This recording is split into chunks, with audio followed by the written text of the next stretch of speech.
Eh bien, je suis directrice régionale du CNFPT depuis septembre 2010, donc voilà 6 ans. Et il y a 6 ans, effectivement, que c'est une priorité pour le CNFPT Martinique. Nous avons donc mis l'accent sur la lutte contre l'illettrisme, de façon à ce que le CNFPT devienne l'école de la seconde chance pour tous les agents territoriaux de la Martinique. À la Trinité, je dirais que les élus ont voulu qu'il y ait une prise en charge globale de la population en situation d'illettrisme. Donc il y a eu une réflexion partagée avec un certain nombre de partenaires pour identifier les ressources que nous avions sur le territoire Martinique, je veux dire, les points faibles que nous avions pour pouvoir mettre en place un plan d'action en direction des personnes, quelles qu'elles soient, et qu'elles soient salariées, qu'elles soient sans emploi, qu'elles soient jeunes, qu'elles soient agents de la collectivité. L'idée, c'était d'avoir une réflexion commune pour un plan d'action commun. Le CNFPT est présent auprès des collectivités territoriales et auprès des agents, auprès des élus, auprès des DRH, auprès des responsables formation.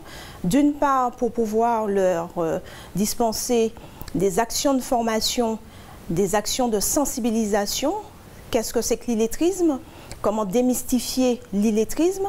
Le CNFPT propose des tests de positionnement aux agents afin de mieux les orienter. Il propose également des actions de formation sur les compétences clés, réapprendre à lire, à écrire, à raisonner, à compter.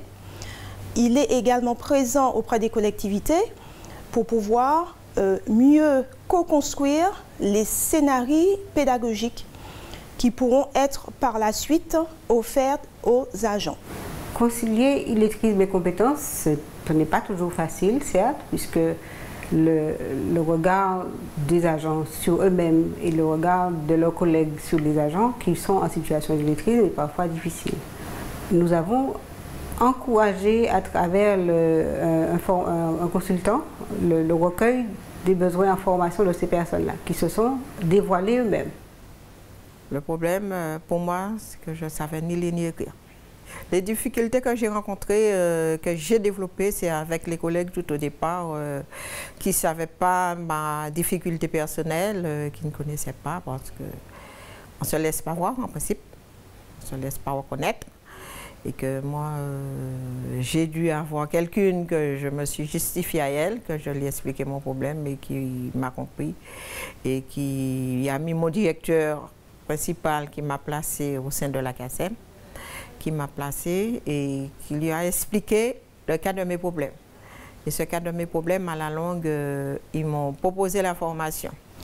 Tout agent a un savoir, en fait, un savoir-être et un savoir-faire au quotidien à son poste de travail. L'agent qui relève d'illettrisme a du mal à faire évoluer ce savoir-faire car il a du mal à se retrouver en formation et à être à l'aise avec les apprentissages qui lui sont dispensés. L'illettrisme, la situation d'illettrisme pour un agent le met souvent à l'écart du développement des compétences.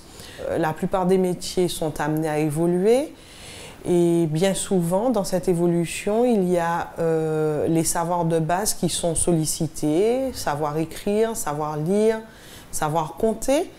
Et les agents qui ont déjà pris un certain nombre d'habitudes depuis des années sont particulièrement en difficulté lorsqu'il s'agit de mettre en œuvre ces savoirs de base exigés dans l'évolution de leur poste. Et ce que nous voulions mettre en place à Saint-Luce et qui nous a poussé justement à mettre en place ce dispositif, c'est de pouvoir accueillir de jeunes qui demandent à faire des formations en alternance. Mais pour cela, il nous faut des personnes qui puissent transmettre le savoir. La difficulté que nous avions, c'est que ces personnes qui sont en situation d'illettrisme, malgré leur technicité, n'avaient pas la capacité à transmettre, soit oralement, même oralement parfois, mais aussi surtout de pouvoir établir des rapports, établir un schéma directeur pour les jeunes qu'ils accueillent et aussi pour traduire l'activité de leurs équipes. Dans la vie professionnelle, je peux aller à la mairie, je peux aller à la préfecture, je peux aller au conseil général, je connais les bureaux, je connais quel directeur on m'a dit, je peux déchiffrer, c'est ce qu'on m'explique pour aller faire. Et dans l'immeuble ensemble de la CACEM que je travaille, pour les 5 étages, je connais mes 5 étages et je sais à qui porter mes couilles.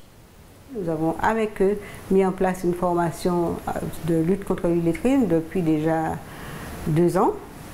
Et ces mêmes personnes qui étaient en situation de retrait, ces mêmes personnes qui avaient du mal à communiquer sur leurs difficultés, sont devenues aujourd'hui des exemples pour ceux qui n'ont pas encore accédé à ce dispositif de formation. Cette démarche est d'autant plus à encourager que ça permet aux agents d'avoir plus d'assurance et de pouvoir justement magnifier leurs compétences au sein de la collectivité. Et c'est ce que nous encourageons à Sainte-Luce. Il faut absolument pouvoir être rassurant dans la démarche formative d'un adulte et pouvoir effectivement commencer par repérer quels sont les freins qu'il a pu rencontrer, quelles sont ses peurs, ses craintes, et ainsi travailler là-dessus, accompagner, rassurer et faire souvent des petits retours après formation pour savoir comment les choses évoluent. Un suivi s'avère indispensable. En fait, nous sommes dans l'ère de la dématérialisation, nous sommes dans l'ère du numérique également. Donc, pour casser un peu la schématisation du tableau noir et de la craie, donc un schéma scolaire, les agents ont la possibilité de se rendre en salle informatique, d'une part pour démystifier l'outil informatique et par ailleurs pour utiliser les logiciels de mathématiques, de français et de raisonnement logique dont s'est doté le CNFPT depuis peu.